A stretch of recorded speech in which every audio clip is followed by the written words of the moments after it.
मेष राशि वालों का मन कुछ परेशान है क्योंकि आप हर विचार को इस रूप से सोच रहे हैं कि वही सही है। इसलिए आपने अपने आसपास ऐसी परिस्थितियों का जाल बुन रखा है जो आपको असंतुष्ट करता चला जा रहा है। क्या करना चाहिए इस समय में? शांत रहना होगा, विनम्रता अपनानी होगी, अपने मन में बिठाई हुई चिंताओं को दूर करना होगा, तभी जाके तस्वीर साफ नजर आएगी।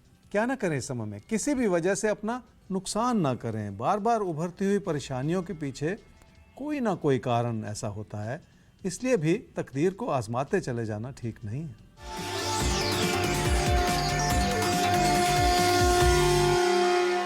प्यार मोहब्बत के हालात को समझिए। आपका मन इसलिए भी परेशान है क्योंकि किसी प्यार के रिश्ते में उस तरह का तालमेल नहीं बैठ पा रहा जैसा कि आप चाहते हैं। इसलिए रोजमर्रा की छोटी बातों को लेकर भी विचारों का मतभेद उभर सकता है। विनम्रता अपनाते हुए आपको रिश्तों को संभालने में कोशिश करनी होगी।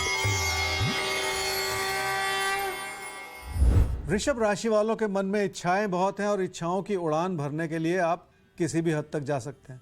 सपने देखने से ही सपनों को पूरा करने के रास्ते खुलते हैं। क्या करना चाहिए समय में? रिश्तों को संभालना होगा।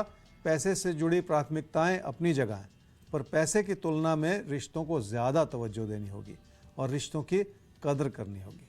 आपकी ज़िंदगी की खुशियाँ इसी बात पर निर्भर करेंगी। क्या ना करें समय में? अच्छाई के रूप में भी कोई ऐसी बात ना कहें जो किसी परेशानी का कारण बन जाए या किसी झगड़े को जन्म दे। गलत फहमी भरा समय है देखिए, इसलिए आप अपनी ओर से कहीं कोई गलती ना कर जाए।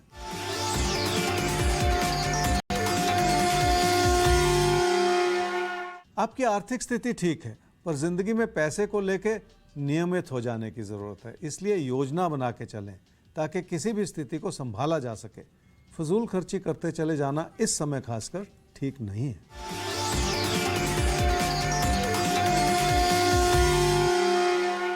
रिश्ते नाते संभले हुए हैं, परिवार में सुख है, इसलिए बातचीत करें। अपने विचारों को विनम्रता से लोगों तक पहुंचाएंगे तो लोग आपकी बात को समझेंगे भी और आपकी सराहना भी कर पाएंगे। अपनी बात कहने या दूसरों के सामने रखने का एक तरीका होता है। अगर सही ढंग से आप अपनी बात रखेंगे, वो सुनी भी जाएगी, वो सराही भी जाएगी। तो कुल मिलाकर राशिफल का मकसद यही है कि हम आपकी पूरी पर्सनैलिटी को, आपकी पूरी शख्सियत को निखार पाएं। अगर सही समय पर हम अपनी क्रिया और प्रतिक्रिया को सही ढंग से चैनलाइज कर पाएं, अपने आप जीवन में अच्छी चीजें होनी शुरू हो जाती हैं। आप ही अपनी सोच से, अपने कर्मों से अपनी जिंदगी को बदलते हैं। ये ताकत आप में है और उसी ताकत से हम आपको हर रोज रूबरू कराते रहेंगे राशिफल में। सवाल के साथ आगे बढ़ते हैं। सवाल है मधुकांत शर्मा के लिए पूछा गया। मधुकांत शर्मा जी का सवाल है अपने बेटे बृजेंद्र कुमार शर्मा के लिए। 15 जनवरी 1984 4:10 सुबह उज्जैन में हुआ है इनका जन्म। हमेशा बेटे को बहुत ज़्यादा दिक्कतों का सामना करना पड़ा है, हर क्षेत्र में, करियर में भी, अपनी निजी ज़िंदगी में भी। अब शादी की बात चल रही है सर, तो कई जगह बात बनते बनते बात अटक जाती है, यानी रिश्ता तय होने में भी दिक्कतें आ रही हैं। परेशान बहुत हो गए हैं अपनी बेटी की लाइफ को लेकर। इनको लगता है कि सब कुछ होते होते रुक क्यों जाता है। जानना ये चाहते हैं कि क्या होगा बेटे का, क्या हमेशा इसी हिसाब से उनको दिक्कतों का सामना करते रहना पड़ेगा, वो अपनी ज़िंदगी में सफल कब तक हो पाएंगे। तो ऐसा लग रहा है कि जैसे जो ये चाह रहे हैं वो ना हो पाने की वजह से इनको ऐसा लग रहा है कि बेटा बहुत ज़्यादा दुर्भाग्यशाली है। क्या वाकई कुंडली ऐसा कहती है? मधुकांत जी, आपने अपने बेटे बृजेंद्र के बारे में पूछा। बृजेंद्र की कुंडली है जी वृश्चिक लगन की और वृषभ राशि की। उसकी महादशा इस समय चल रही है जी बृहस्पति की और अंतर्दशा चल रही है बुध की, जुलाई 2024 तक। आपने कहा कि बेटे को हमेशा समस्याओं से जूझना पड़ा है और आप इस बात को लेकर परेशान हैं। शादी में भी देरी हो रही है, शायद आपको ये भी लग रहा है कि इसी वजह से ही शादी में देरी हो रही है। देखिए, समस्याएं इसलिए होती हैं क्योंकि किसी भी इंसान की मेहनत में कहीं ना कहीं कमी हो सकती है दूसरों की मेहनत की तुलना में। एक कॉम्पिटिटिव वर्ल्ड है, हर एक इंसान को आगे बढ़ना है और अपनी प्रतियोगिता की भावना से लोगों से 2 कदम आगे रहना है, तभी तक जाके सफलता मिलेगी। और आपको अपने बेटे को ये बात समझानी पड़ेगी। मुझे लगता है कि कहीं ना कहीं उनकी कोशिशों में भी कमी है, क्षमता ज़्यादा है, उतनी कोशिश नहीं कर पाते हैं, तो इसे दूर करना है इस कमी को। जहाँ तक शादी का सवाल है, अब से 2 साल के बाद सुंदर सा समय है, शादी हो सकती है। तो कई बार ऐसा होता है कि हमारी ही तरफ से कोई ना कोई कमी रह जाती है और हम परिस्थितियों को या किस्मत को दोष देने लगते हैं। यहाँ पर करियर की अगर हम बात करें तो उनकी तरफ से कमियां हैं और उनको इन कमियों को देखिए पहले तो एक्सेप्ट करना पड़ेगा। एक्सेप्टेंस सबसे ज़रूरी है। जब तक हम ये नहीं मानेंगे कि हाँ गलती है, तब तक वो गलती दूर ही नहीं होगी। तो बस इस बात का उन्हें एहसास कराना है। बाकी शादी का भी समय आ ही रहा है, पहले करियर बन जाएगा, उसके बाद शादी का भी सुंदर सा समय है। तो ऐसी कोई दिक्कत नहीं है, थोड़ा सा काम करना है, सारी परिस्थितियां उनको अपने अनुकूल होती नजर आने लगेंगी। हम आगे बढ़ते हैं अगले सवाल के साथ। सुनीता अग्रवाल का सवाल है, 7 अगस्त 1990 3:45 सुबह इनका जन्म हुआ है दिल्ली में। सवाल यह है सर कि एक रिश्ता चाहते हैं कि जिंदगी में अब जुड़े, वक्त आ चुका है शादी का, लेकिन बात कहीं बन नहीं पा रही है। तो कब तक वो समय आ रहा है जब ये शादीशुदा रिश्ते में बंधेंगी?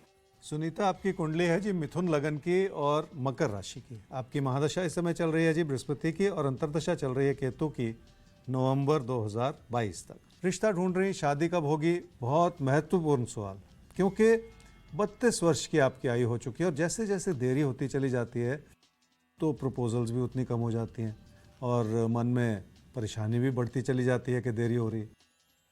देखिए, आपकी कुंडली के हिसाब से योग ये बनता है जी कि देरी हो सकती है, इसलिए आपको जनवरी फरवरी 2023 में भरपूर प्रयास करना है, क्योंकि वहाँ पे एक संभावना है, एक कोशिश आपकी कामयाब हो सकती है। नहीं तो फिर 2024 तक इंतज़ार करना पड़ेगा आपसे, 2 साल तक। तो ये जनवरी फरवरी 2023 का समय अहम बनता है, जिस ओर आपको ध्यान देना है, और बस ये आ गया बहुत जल्द।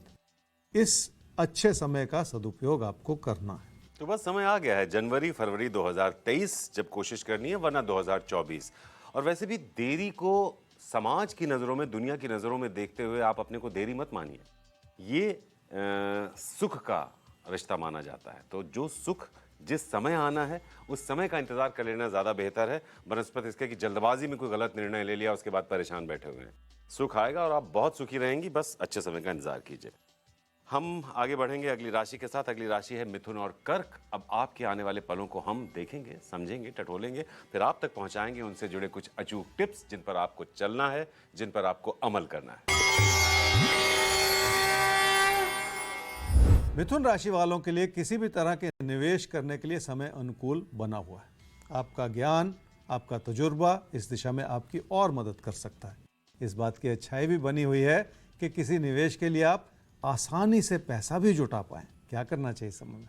मन में जो भी विचार है उसे पूरा करने का समय है, इसलिए सोचते ना चले जाएं, बल्कि जो करना चाह रहे हैं उसे कर लें।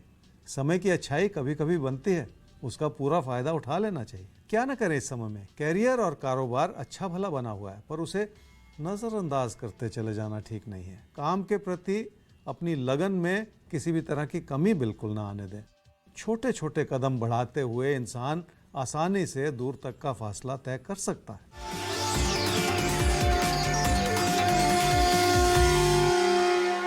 काम और कारोबार में सूझबूझ बनाए रखने का समय है, जिसमें लोगों के बनते बिगड़ते विचारों को भी समझना होगा। खासकर आपके साथी सहयोगी किस रूप से सोचते हैं, उससे जुड़ी आपके लिए चुनौतियां भी हो सकती हैं और उससे जुड़ा मार्गदर्शन भी हो सकता है।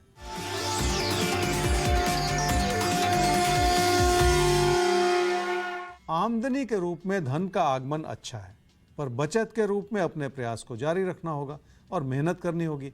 अपनी प्रेरणा को बनाए रखें ताकि लोगों से 2 कदम आगे रहने में आपको मदद मिलती चली जाए। कर्क राशि वालों को अपने दोस्तों के विचारों को समझना होगा और दूरियां बनाते चले जाने से भी बचना होगा।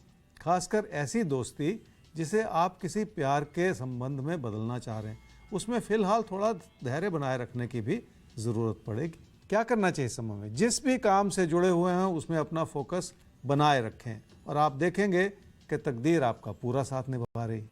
वैसे कोई भी सफलता लगन से और जुनून से ही हासिल हो पाती है। क्या ना करें इस समय में? क्योंकि तकदीर का साथ बना हुआ है, इसलिए गलती करते चले जाना ठीक नहीं है। भाग्य के भरोसे ना चलें, बल्कि अपने कर्मों की ताकत को समझें। थोड़ी सी योजना बना के चलने से आप अपने कामकाज को उस मुकाम तक ले जा सकते हैं जिसके चलते आपको और आपके अपनों को गुरूर हो।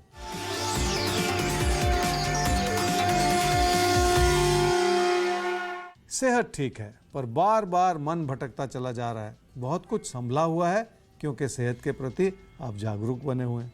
इसी अच्छाई को बनाए रखने की जरूरत है। तो हम